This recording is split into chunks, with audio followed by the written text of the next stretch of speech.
Dans le monde occidental et francophone particulièrement, l'attrait pour le complotisme d'une partie toujours plus importante de la jeunesse musulmane est un fait pouvant s'expliquer par divers éléments et par des voies très différentes. Nous en avions choisi qu'une seule, en voulant la présenter de manière cohérente et islamique. Concernant les autres causes explicatives que nous n'avons pas pu traiter car en dehors du cadre de notre sujet, elles sont directement issues de la psychosociologie islamo-maghrébine, elle-même liée à un contexte particulièrement malsain en France. Deux points.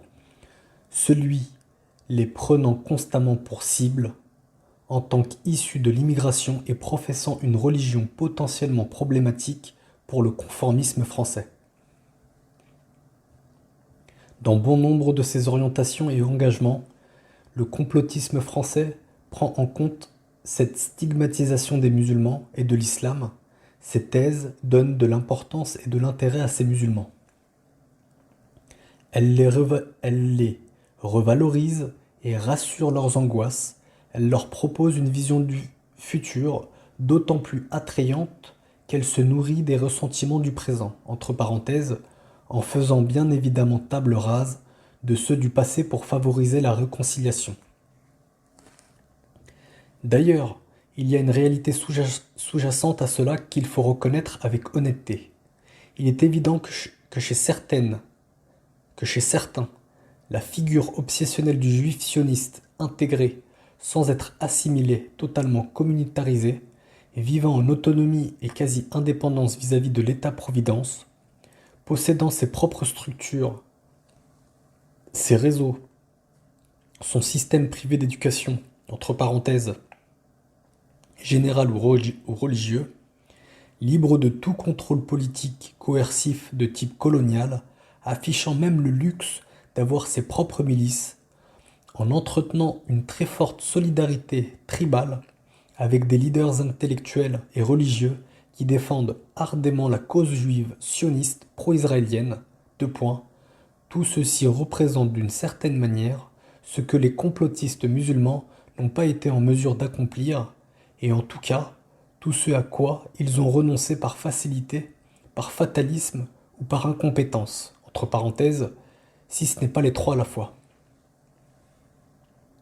Il est donc assez facile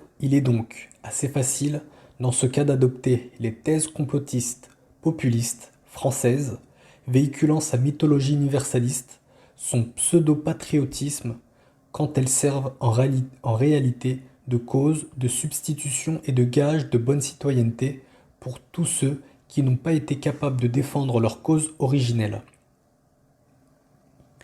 Les néo-harkis de l'islam se font alors, entre parenthèses encore, volontiers porteurs de fusils pour défendre l'idée d'une nation qui n'a besoin que de leurs bras, sans réflexion, de consentement sans conscience, pour défendre une francitude mise à mal par une mondialisation perçue comme judéo-américaine.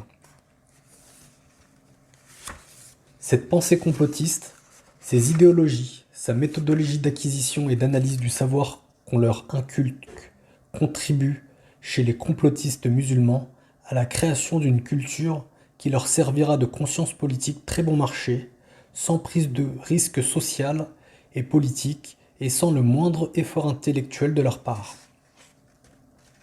Effort assez inutile, puisqu'on ne leur demande foncièrement pas, tout juste, si ce n'est de poursuivre le travail mécanique et manuel, comme simple manœuvre dans des chantiers intellectuels déjà imaginés par leurs architectes en chef.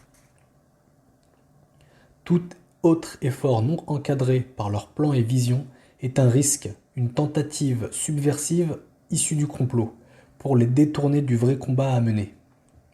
Cette pseudo-conscience remplace finalement celle qu'ils ont refusé d'extraire de leur propre religion, en tout cas celle dont ils se réclament, l'islam. Mais un islam compris et construit sur mesure pour la cause à défendre. Tout autre islam est encore le fruit de l'empire du mal, cherchant à satisfaire les intérêts des comploteurs. Et que cet islam colonial satisfasse par contre les intérêts des complotistes et de leurs gourous, n'éveillant en cela aucun soupçon, n'est plus un problème. Deux points. Ici, on ne cherche bizarrement pas à savoir à qui profite ce crime.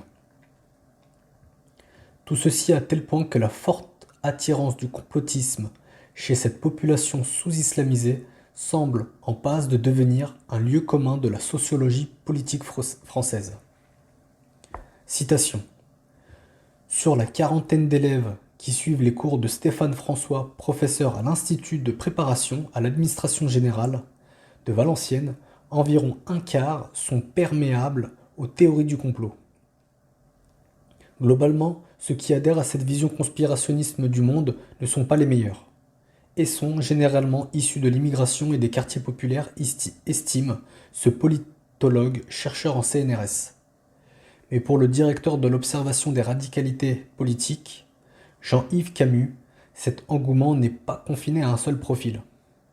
Certains adhèrent au discours antisémite proche de Dieudonné, d'autres à un discours catholique conservateur proche du printemps français, et il y a aussi un renouveau au discours islamique radical, énumère-t-il.